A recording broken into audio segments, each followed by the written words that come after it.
When most people hear the word healthcare, something strange happens. Their brain switches into a completely different mode. They stop thinking about growth and they start thinking about innovation. They stop thinking about platforms and instead they think about hospitals, insurance, paperwork, regulation, slow-moving giants, low margins, and long waiting rooms. See, boring stocks you buy because you have to, not because you want to. And this is exactly where most people already lose the HIMS story, because HIMS does not behave like healthcare in the way people think and are trained to think about it. It behaves like a consumer platform, and markets don't price labels. Markets price behavior. Let's slow this down. Welcome to the game, it's the instant stocks by Mikhail Kuhar. Think about how you personally interact with HIMS if you're a user. You don't drive somewhere, you don't sit in a waiting room, you don't talk to a receptionist, you open your phone, you answer questions, and you subscribe. See, that convenience is the reason Netflix was able to squash Blockbuster. If anyone here is my age or older, you would remember Blockbuster, where you'd used to drive down, you go there, you pick out the movies, it takes 20-30 minutes, you can't decide what you get, you come home with a movie. It was a really exciting time, to be honest. And when Netflix first came out, people thought, why the hell would you want to just sit at home and just pick something without going there and seeing it all and choosing it? Turns out people like to just sit around in their jocks and use a remote and just pick whatever and binge that. Why? Because it's convenience. We live in a world where you can get anything at the touch of a button. If it's more convenient, it ends up being more sticky, and that's why we're seeing so much success with HIMS and in this subscription-based service space. And then when it is easy, when it is convenient, you stay, and that behavior alone tells you almost everything you need to know. This is not hospital behavior. This is platform behavior. Netflix works the same way. Spotify works the same way. Even Amazon Prime works the same way. You don't use it once, you join it. And once you're in, leaving feels uncomfortable, even if you forget you're paying that every single month. That psychological shift matters more than people realize, because habit is stronger than logic. And businesses that are built on habit are always more valuable than businesses built on one-time transactions. That really increases the lifetime value for a customer. Lifetime value is just how much the average customer spends in their lifetime with a business. In 2024, HIMS did around 1.5 billion in revenue with roughly 2.2 million subscribers.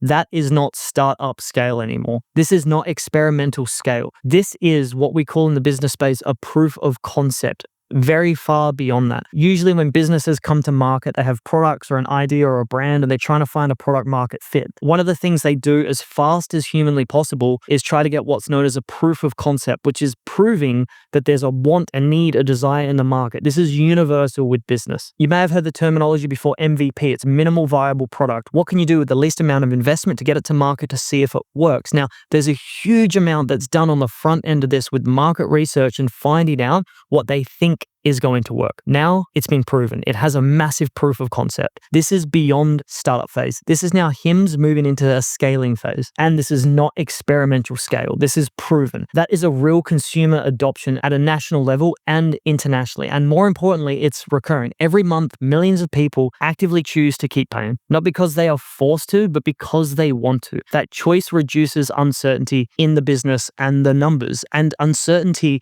is what investors hate most. See, when revenue is predictable, risk goes down, and also you reduce churn by expanding your products into the market. Then when risks go down, valuations go up. That's not an opinion. $1 earned predictably for 10 years is worth more than $1 earned randomly. Subscription revenue compresses uncertainty, and compressed uncertainty is why subscription businesses trade at higher multiples. This is why Wall Street values Netflix differently than a movie studio.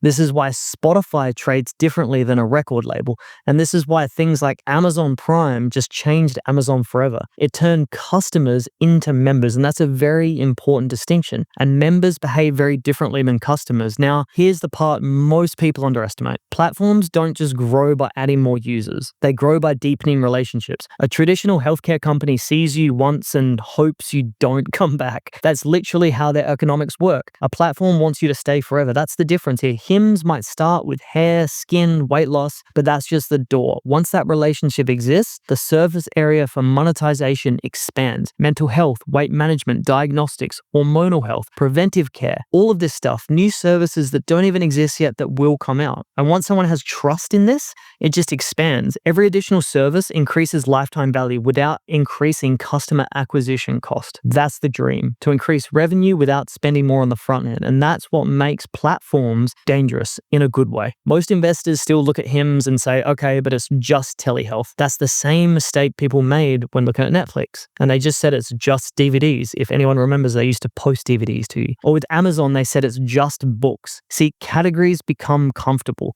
and they make the world easier to understand, but they also blind you to what's actually happening. Re-ratings don't happen because a company changes. They happen because perception changes. If HIMS is valued like a slow healthcare stock, the multiple stays compressed. But if it's valued like a consumer subscription platform with improving margins, the multiple expands rapidly. That expansion alone can drive a 2x or 3x move over time, even if revenue growth stays steady instead of explosive. This is the part where most impatient investors get really frustrated because re-ratings are boring. They don't happen in one quarter. They happen slowly and quietly, and analyst by analyst, fund by fund, until one day the stock is trading under a completely different valuation framework. The end game is simple, but it's really, really powerful, and that becomes the default consumer health platform. When people think digital healthcare, they'll think HIMS, not because it's the cheapest and not because it's forced, but because it's familiar, it's trusted, it's easy, and habit is the moat, subscription is the glue, the platform economics do the rest. And once that clicks for the market, the story stops being a healthcare stock and starts being something very different, especially in 2026, where trust is at an all-time low. Every single company is out there and there's different conversations, and you're seeing more and more behind the scenes of what's going on with content like this and how social media works these days. You don't just have to listen to the big headlines and the big channels. And this is why we're in a trust deficit in 2026 with companies and stocks, because so many people have now learned what goes on behind the scenes. And one of the things which is hardest is in the healthcare space to establish trust. But once you have that, and once someone opens the door for just one of the products, the expansion into others becomes easier and easier. And like I mentioned before, when you can actually reduce your customer acquisition costs, which is essentially how much money you spent to acquire per customer, and you can increase lifetime value, which is what on average every single client spends with you, you actually, not only does revenue grow, but gross profit and net profit increases massively with this, because the front end stays the exact same and the back end bell curves all the way up. Now, X10 Day Trade is a platform I'm a part of, which allows you to invite professional traders essentially into your house and trade for you. This is a software we developed over the last 4 years and invested over $1 million building. This leverages everything we know about trading and our pro traders and allows them, this is the best part, to trade directly from your broker account. The great thing is you don't even have to send us money. What you can do is you can turn the software on and let it run. We are very selective with our trades. We only make a few trades every single week because what we want to do, we want to prioritize risk management and then also optimize for profits. On average, we're generating 8 to 15% return every single month.